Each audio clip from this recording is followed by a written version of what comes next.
É isso aí. Agora eu vou passar aqui para o Wilson Pimentel, que vai gastar uns minutos a mais aí para falar sobre o Rodrigo Caetano.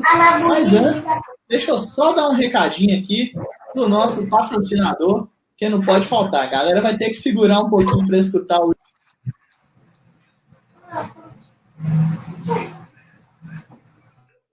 Uai. Aí segurou demais, velho. Segurou demais. Mas vamos lá, vamos tocar. A gente traz o patrocinador aqui, já que já voltou aí. Você tá na escola João Kleber? É isso mesmo? Então, na escola João Kleber, tem que falar aqui do patrocinador, aqui, que é o parceiraço do canal Bica Galo, que é a Arena Sport Bar, né? O bar aí do Michael, que fica lá na Rua Crepúsculo 120, lá na Califórnia. Quando eu falo endereço assim, não fica muito familiar, não, mas se você for lá no centro de experiências da Arena MRV, novo estádio do Galo, é em frente, pessoal. É em frente da Arena MRV, tem lá o bar do Michael, com cerveja gelada, com tira-gosto, comida de boteco, raiz. Todo jogo do Galo transmite lá, sempre tem um telão com alta definição, tem também aí ao vivo. Quando o Galo ganha, fica mais alegre a resenha, mas mesmo se o Galo não ganhar, tem música ao vivo, que a gente também é filho de Deus e merece também curtir um botequinho, né, Wilson? Sei que você gosta também de uma cervejinha gelada, né, parceiro? Rapaz, olha que eu sou do ramo, hein? Pois é, tá vendo, gente? Verão, torresminho, aquela pinga mineira, rapaz, tá louco. Então você tá no lugar certo, viu? Porque lá no Arena Sport Bar tem tudo isso aí, todas as comidas de boteco mais raiz aqui de Minas, que você pode procurar, vai estar sempre lá na Arena Sport Bar. Na Arena Sport Bar é o nosso point dos Jogos do Galo. Um abraço para o Michael. E agora eu vou passar a bola aqui para o Wilson poder se debruçar na análise sobre o Rodrigo Caetano. A bola está contigo, Wilson.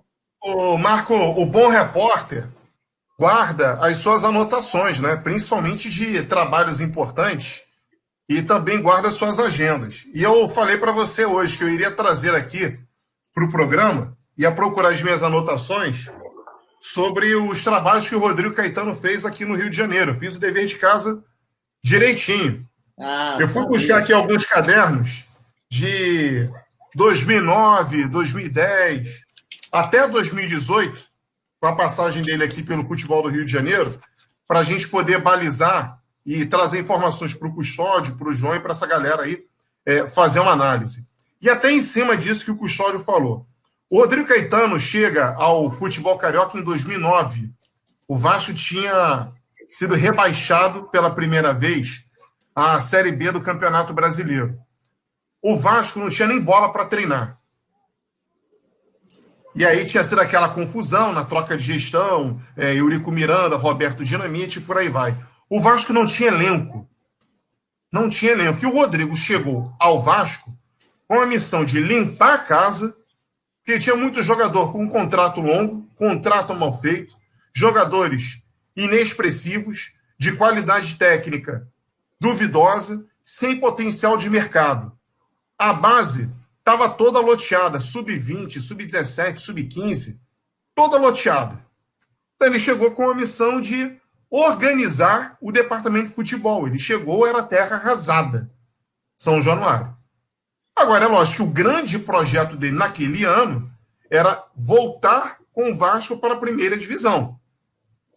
Em 2009, acabou que o time venceu a Série B do Campeonato Brasileiro e foi com o time que revelou o Alex Teixeira, da seleção brasileira, hoje atuando no futebol chinês.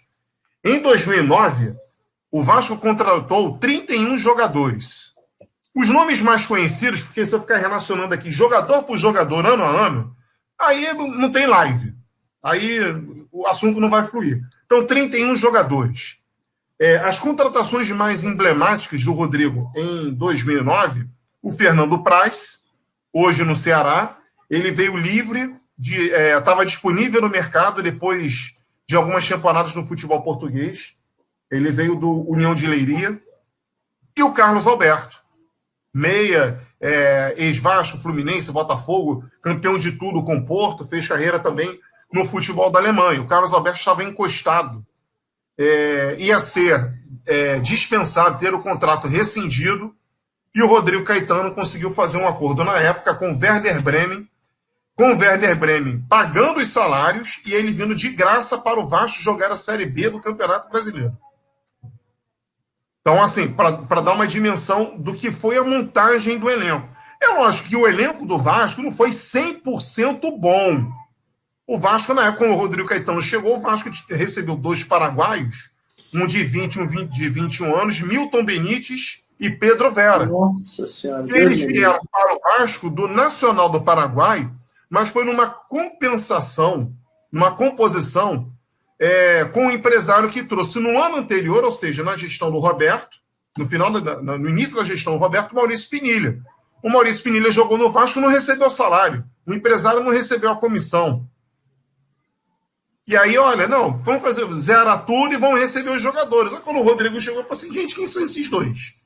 Eles jogaram, a Série B, estavam no elenco da Série B, mas foram liberados no final do ano. Porque o contrato estava cheio de amarra, feita pelo gestor do futebol que estava comandando o clube antes do Rodrigo. Então, eu lembro bem de como foi 2009 para ele organizar. Em 2010, com o time na primeira divisão, foram 25 contratações. O Vasco não venceu nada, mas o mais importante foi conseguir se manter na Série A do Campeonato Brasileiro. E chegou num determinado momento que o time chegou a brigar ali pelo G4 da competição. Em 2011, que foi o grande trabalho dele, porque foi coroado com a conquista da Copa do Brasil. Só que aí, se nós pararmos para analisar de novo, nome a nome, a base foi montada em 2009 na Série B, com o Ramon, com o Tite, Fernando Praz, o próprio Carlos Alberto, o Alexandro, do Atlético Mineiro, que vocês conhecem muito bem, campeão da Libertadores, saiu do Vasco para o Atlético, foi um dos símbolos da conquista da Copa do Brasil de 2011. E aí o Rodrigo ele sai do Vasco. Ele vai para o Fluminense em 2012 e pega um Fluminense campeão brasileiro. O Fluminense fez, em 2 anos, o Rodrigo Caetano, entre 2012 e 2013, o Fluminense contratou só 12 jogadores. Entre 2012, Thiago Neves, Wagner, que vocês conhecem bem daí de Minas, Anderson, Thiago Carleto, Rafael Sobis, o Rodrigo Lindoso, que tinha sido revelação do Madureira no Campeonato Carioca, hoje no Inter, Lanzini, argentino, o Rainer, que é o famoso atacante que não faz gols, Luciano Monzon, que esse chegou por indicação do presidente Peter Simonsen, que tinha uma relação muito próxima com Jean-Michel Aulas, que é o presidente do Lyon da França, então não tinha como sobrepor a ordem do presidente. Felipe e Marcelinho das Arábias, que é a cria de vocês aí do Atlético Mineiro. O Marcelinho das Arábias fez sucesso no Oriente Médio, clubes do Catar, Arábia Saudita, Emirados Árabes, Bahrein, e foi indicado pelo Abel Braga para jogar no Fluminense em 2013. Esse se fez 5 jogos pelo clube, foi muito e foi mandado embora. Teve o contrato rescindido no final do ano. Foram 12 temporadas em 2 anos.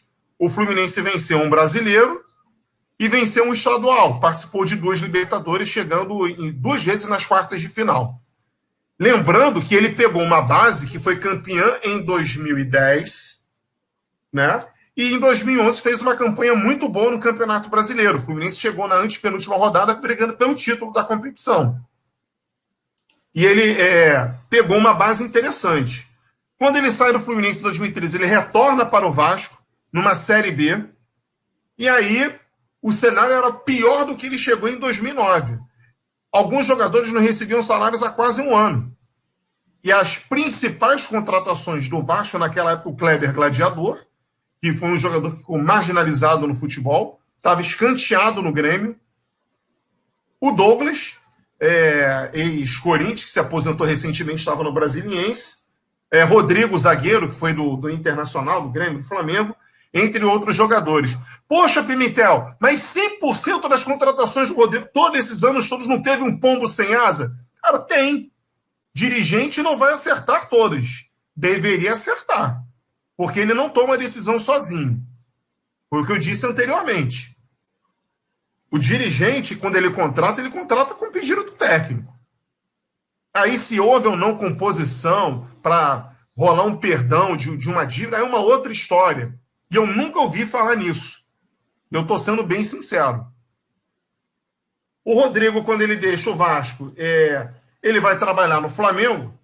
Foram 3 anos durante a gestão Eduardo Bandeira de Melo, entre 2015 e 2018, onde ele teve o trabalho interrompido após o Campeonato Carioca. Assustadores, 40 jogadores foram contratados.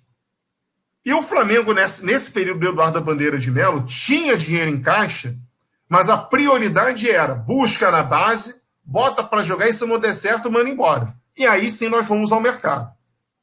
E aí, relacionar aqui 40 jogadores, eu vou pegar aqui alguns da parte de cima da lista e vou pegar outros da lista de baixo, que aí eu vou contar algumas derrotas também. Então o Flamengo contratou Guerreiro, veio livre para o Flamengo. Diego foi contratado livre, Diego Ribas. O Hever tinha vindo emprestado do Atlético Mineiro. O Juan, já em final de carreira, veio livre do Internacional, mas ele veio naquela condição de ídolo. E o Júlio César, ex-goleiro da seleção brasileira, a mesma coisa, veio livre, estava no Benfica. Aí vamos seguindo aqui. O Jonas, volante que veio do Sampaio Correia, que veio como uma aposta, foi uma indicação até do Muricy Ramalho na época. Alan Patrick, que foi uma relação custo-benefício muito boa, veio do Shakhtar da Ucrânia. O Emerson Sheik, que fez algumas boas partidas na segunda passagem dele pelo Flamengo, terceira passagem. O Gustavo Coelhar, colombiano. Fernandinho, atacante. Rodolfo veio livre, zagueiro. E o Orlando Berrio, que veio com uma grande contratação da gestão Eduardo Bandeira de Melo, mas ele sofreu diversos problemas musculares. Ele teve muita lesão durante o período em que ele esteve vinculado ao Flamengo. Mas é bom jogador, né? O Berrio é bom jogador. Exatamente. Aí teve o Diego Alves, que veio livre. O Everton Ribeiro, que foi a grande contratação do Flamengo nesse período. Teve o Ederson, que é um jogador que atuou muito tempo na Europa e todo mundo via, pedia na seleção brasileira, veio livre. Chegou no Flamengo, não deu certo, porque também se machucou. Então, se você listar aqui as contratações, não foram contratações ruins. Não foram contratações ruins. Uns deram certo, outros deram errado. O Guerreiro, por exemplo, eu sou um dos maiores críticos da passagem do Guerreiro no Flamengo. Porque o Guerreiro nunca foi 9. Ele foi contratado para ser goleador, um Obina, vamos colocar assim, para comparar assim, com os jogadores, os 9 recentes do Flamengo, um Obina, um Gaúcho, um Souza, ou aí para vocês um Alexandro, por exemplo, o próprio Obina que jogou no Atlético. O Guerreiro, historicamente, sempre foi jogador de lado de campo. A função que o Diego Tardelli exerceu enquanto esteve bem, atuando pelo lado esquerdo. Esse era o papel do Guerreiro. E os técnicos insistiam em escalá-lo como centroavante. Não deu certo. Não rodou. Foi um dos piores camisas 9 que o Flamengo teve na história. Aí vamos contar aqui as derrotas. O Leandro Damião, que chegou com grife ao Flamengo, com status de artilheiro, ele já vinha de uma temporada ruim no Santos, já vinha de uma temporada ruim no Betis da Espanha, já vinha de uma temporada ruim no Cruzeiro e o Flamengo apostou. Foi mal. Era talvez, aqui, sendo bonzinho, uma boa composição de elenco. Uma boa composição de elenco, mas cara. E os pombos sem asas? Giovani foi um jogador caríssimo quando veio emprestado para o Flamengo. Aí o Flamengo depois veio para cá, né? Depois veio para cá. Né? Graças a Deus. Saiu daqui. Não, mas nessa pegada aí, ó, até fiz até a anotação que o Thiago Silveira falou aí, né? Até colocou na tela aí, que o Caetano é especialista em jogador com passe livre. Exato. Aí, olha só. Aí, aqui outros nomes livres que ele contratou. Miguel Trauco, lateral esquerdo, que era um lateral ok. Conca, quando veio para o Flamengo, foi uma incógnita, que todo mundo sabia que ele estava machucado, vinha de uma lesão grave no joelho, com um jogador que não deu certo no Flamengo. Ô Wilson. de uma forma resumida, além das contratações que você levantou aí, cuidadosamente, ano por ano e tudo mais, você tem aí alguns detalhes aqui, o Bruno Borges Lano está pedindo para a gente aqui algumas vendas que ele possa ter feito nessas épocas relevantes, não precisa de citar todas, não.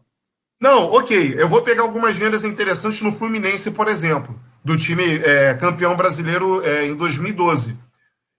Eu lembro muito bem dessa declaração do Rodrigo Caetano para mim, na época, quando eu trabalhava na Rádio Tupi, que ele estava sendo muito criticado porque ele estava vendendo alguns jogadores, principalmente os jogadores que eram crias de Xerém, das divisões de base do clube. Ele falava assim, engraçado, eu estou sendo cobrado porque eu estou colocando o euro nos cofres do Fluminense. Há 2 anos atrás não entrava 1 centavo. E aí as negociações assim, emblemáticas que ele fez no Fluminense, por exemplo, foi a venda do Wellington Nem para o Shakhtar Donetsk da Ucrânia, e aí depois a rapaziada dá um Google aí, porque na minha cabeça aqui é um outro caderno, tem que procurar. Mas ele fez a intermediação da ida do Wellington Nem, atacante, para o Shakhtar Donetsk, que foi uma bela venda para o Fluminense na época. Foi ele que trouxe o Wellington Nem lá do Figueirense também? Não. O Wellington Nem, ele é cria do América, do Rio de Janeiro, veio para a base do Fluminense. O Muricy Ramalho não achou que ele não era jogador, não estava pronto, e foi emprestado para o Figueirense em 2010. Foi quando ele estoura no Figueirense do Jorginho, lateral do Tetra, e retorna para o Fluminense em 2011. Mas ele sempre foi do clube, né? Ele foi emprestado ao Figueirense. Ele vendeu o Wellington Nem para o Shakhtar da Ucrânia. O Wallace, lateral direito, que ele vendeu para o Chelsea da Inglaterra. E aí depois ele rodou, ele está no Figueirense desde o ano passado. Fabinho, da seleção brasileira do Liverpool, uma negociação que foi feita pelo Rodrigo Caetano. Na época ele foi vendido para o Rio Ave de Portugal. Só que aí ele foi vítima de um contrato que foi mal formulado por gestões anteriores, que o Fabinho poderia ser negociado se ele, com 18 anos, não fosse promovido ao profissional do Fluminense. E aí qualquer clube poderia depositar uma quantia, se não me falha a memória, 1 milhão, 2 milhões de euros. E o Fabinho hoje é o jogador que é. É lateral direito, é zagueiro, é volante, meio de ligação, lateral esquerdo, só falta jogar de atacante. Lá no Liverpool do Klopp. Ele só falta ser o 10, que ele é a faixa do time. E ele tentou desfazer a negociação e ele não conseguiu. Ele foi para o Rio Ave, que é o clube empresa do Jorge Mendes, né, o poderoso empresário, o clube que eu costumo dizer que é o barriga de aluguel do Jorge Mendes, e aí depois ele explodiu indo atuar em outros clubes, como Real Madrid, Chelsea, Liverpool e por aí vai. No Flamengo, por exemplo, ele participou das vendas do Léo Duarte para o Milan, Paquetá para o Milan e Vinícius Júnior para o Real Madrid. Foram negociações que ele intermediou. E o Flamengo botou muito dinheiro em caixa. Também teve a venda do Felipe Viseu para a Udinese da Itália. A ida do Samir para a Udinese, acho que não foi costurada por ele, mas o Felipe Viseu com certeza. Então, foram 4 jogadores da base que ele conseguiu colocar dinheiro em caixa. Né? Tá, ô Wilson. E no Vasco, o Alex Teixeira, foi negociação dele. E o Felipe Coutinho, quem costurou toda a ida para a Inter de Milão, desfez o acordo inicial com a Inter de Milão, foi ele, e refez um acordo com a Inter de Milão. Foi o Rodrigo. Tá. Não, bacana demais. Achei assim, interessantíssimo o trabalho que você fez aí. Realmente, palmas aí. Muito obrigado por tanta dedicação, por trazer um conteúdo tão completo aqui para o Bica Galo e para a torcida atleticana que está doida para saber do Caetano. Diga aí. Marcão, só para situar aqui, eu não falei dos pombos sem asas aqui. Almir, ex-Botafogo, mas aí ele vem indicado pelo Luxemburgo depois que ele arrebentou no Carioca. Ele chega no Flamengo com 35 anos. Do Bangu, exato. Aí veio o Chiquinho, que é lateral direito, lateral esquerdo, volante. Esquerdo, já foi do Galo também. Então você conhece a figura. Fraquíssimo. O Flamengo gastou 5 milhões de dólares para trazer o Alejandro Donati, que era um baita de um zagueiro na Argentina e não rodou no Flamengo. Mas era bom zagueiro. Ele é bom, tanto que lá ele tá, se não me engano, bom zagueiro. Na gestão do Rodrigo. O Ilharão já foi na gestão do Rodrigo. Pará foi na gestão do Rodrigo. Ayrton, lateral, que já até parou de jogar, também foi na gestão do Rodrigo. Bressan, que mais tinha que... Mancoejo, né? Teve no Cruzeiro. Marcelo Cirino, nossa senhora! Pois Marcelo mas tem jogador que joga o Cirino lá no Atlético Paranaense, ele vai bem, né? Por exemplo, né? É uma coisa assim, futebol é uma coisa engraçada. Bom, o Wilson, até novamente aí, voltando ao que eu estava comentando aqui, foi muito legal essa análise que você fez, esse raio-x é importante para a gente aqui de BH. A gente acompanha futebol, a gente é jornalista, vive no meio do futebol, mas não tanto quanto quem exatamente está na terra onde o Caetano, no caso, atuou, né, como diretor e tal, e esse raio-x é muito importante. Mas agora, diante de toda essa análise, e me parece que você é um defensor aí da gestão do Rodrigo Caetano, você acha que ele é um nome interessante para substituir o Matos no Atlético? Marcão, só para pontuar uma coisa que é importante. Apesar de eu ter trazido todas essas informações, eu não sou defensor do Rodrigo Caetano, do Alexandre Matos, do Rui Costa, de ninguém, tá? Só para deixar claro, porque de repente, daqui a pouco o torcedor está querendo me lacrar, me cancelar nas redes sociais, e não é isso, tá? Eu apenas fiz aqui um estudo e apresentei as informações. Porque eu acho que dirigente bom é aquele que vai ajudar o clube a ser administrado. O dirigente bom é aquele que vai buscar peças boas, como lembrou bem aqui o Thiago Martins, que daqui a pouco nós vamos participar de uma outra live aqui no Rio de Janeiro. Então, o Rodrigo Caetano será tema. O dirigente bom é aquele que costura bons acordos para o clube, seja na chegada de jogadores e na saída, e procura o mercado, age de forma inteligente. Isso o Rodrigo faz. Ele faz. Ele mapeia com maestria o mercado. Agora, se são os jogadores que vão ou não agradar o torcedor, a gente não sabe. Mas eu vejo hoje o cenário do Atlético Mineiro muito parecido com o cenário do Fluminense de 2012, quando ele chegou.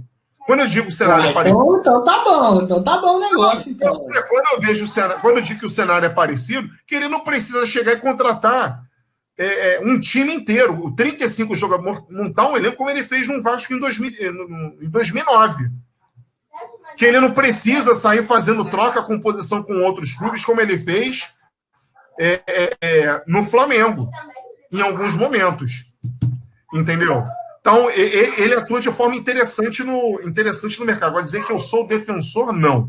Acho que para ele, a ida dele para o futebol mineiro vai ser boa, porque aí é uma análise pessoal minha, tá? Aí pode botar na minha conta, uma análise pessoal minha. E falaria se ele fosse para o América Mineira, para o Cruzeiro ou para qualquer outro clube de Minas Gerais.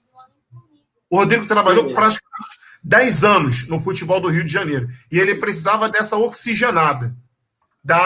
Sair, quebrar um pouquinho, cortar os laços com o futebol do Rio de Janeiro. Ele deu uma quebrada quando ele regressa ao futebol gaúcho para trabalhar no Internacional. E é bom que ele mostre o futebol dele, o trabalho dele no futebol, melhor dizendo. Algumas pessoas costumam dizer, e alguns jornalistas mais antigos, mais tradicionais, vou utilizar até um termo feio aqui, mas que é para poder situar. Existem jornalistas mais antigos que costumam dizer que os diretores executivos são as prostitutas do futebol, que se vendem por qualquer coisa, que se aliam a empresários, que fazem vontade de dirigente, fica de babado de jogador, e não é bem por aí. O executivo de futebol, ele estuda. O executivo de futebol, ele tem uma licença. O executivo de futebol, hoje, o moderno, ele precisa falar 4 ou 5 idiomas. Como é que você vai conversar com o Jürgen Klopp para vender um jogador do Atlético Mineiro? Como é que você vai conversar com os dirigentes do Real Madrid falando portunhol? Você já chega lá derrotado na negociação, amigo. Como é que você vai fazer tradução, leitura do contrato? Você tem que saber o que está no papel, porque senão você faz uma transferência, uma negociação, quando chega aqui é uma outra coisa que está acordada. Então, o futebol mudou. O futebol mudou, entendeu? E hoje se tornou uma função essencial para a organização do futebol. O Rodrigo não é o gênio da lâmpada. Ele é apenas um organizador do departamento de futebol. É só isso.